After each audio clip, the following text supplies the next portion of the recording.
नमस्कार दोस्तों, मैं अर्जुन गोस्वामी एक बार पुनः ओनो स्टडी चैनल पर आपका हार्दिक स्वागत करता हूं। तो दोस्तों, आज हम एक ऐसे टॉपिक पर बात करने वाले हैं जो छात्र जीवन के लिए सबसे ज़्यादा महत्वपूर्ण टॉपिक होता है। जैसा कि आप सभी को विदित है कि जैसे ही व्यक्ति जो है छात्र लाइफ से या छात्र जीवन से बाहर निकलता है तो उसके सामने घर वालों के द्वारा, समाज के द्वारा एक टारगेट रखा जाता है कि आपको ये बनना है या ये बनना है, या कोई भी जॉब निर्धारित कर दी जाती है। जब वो छात्र जैसे ही विश्वविद्यालय परीक्षा या ग्रेजुएशन पास करता है तो वो खुद से उसको एनालिसिस करता है कि मैं किस फील्ड में सबसे बेटर कर सकता हूँ, जिसे अभिरुचि बोलते हैं। यानी कि वो व्यक्ति जो है किस क्षेत्र में सबसे बेहतर प्रदर्शन कर सकता है अपना, तो उसी आधार पर वो व्यक्ति जो है अपना टारगेट या एम चुनता है।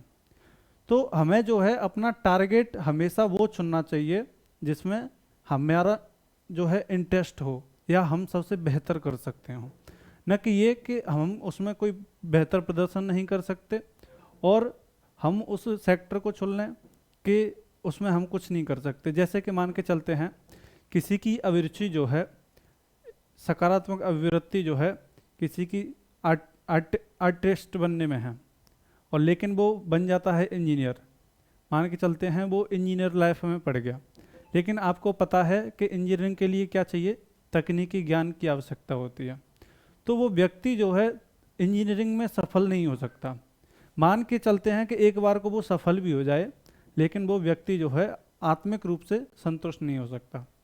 तो हमें जो है हमेशा जिस सेक्टर में पढ़ना चाहिए जिसमें हमारी क्या होती है, अभिरुचि। क्या होती है? अभिरुचि।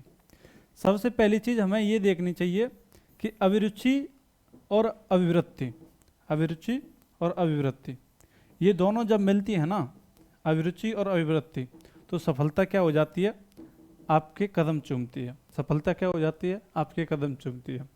अभिवृत्ति का मतलब होता है कि आपका उस क्षेत्र में इंटरेस्ट, क्या होता है, आपका उस क्षेत्र में इंटरेस्ट। और अभिरुचि का मतलब होता है कि आप उस क्षेत्र में सबसे बेहतर कर सकते हैं।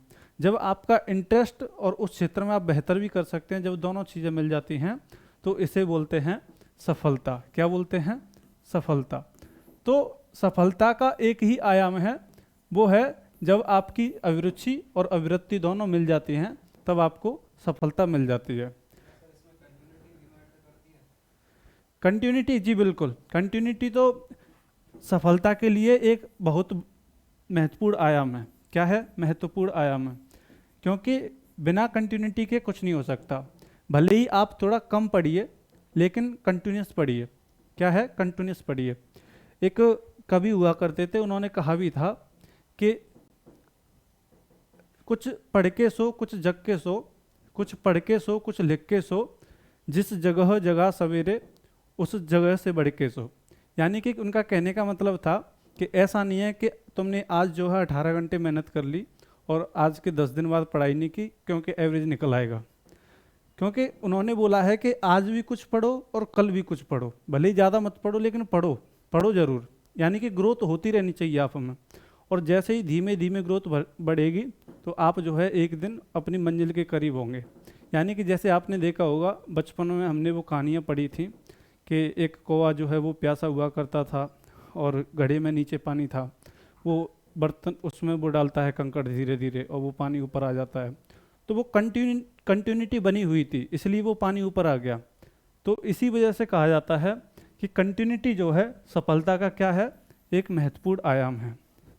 तो आज हम जो बात करने वाले थे कि अभिरुचि और अभिवृत्ति सफलता के क्या हैं, महत्वपूर्ण आयाम हैं। तो धन्यवाद दोस्तों।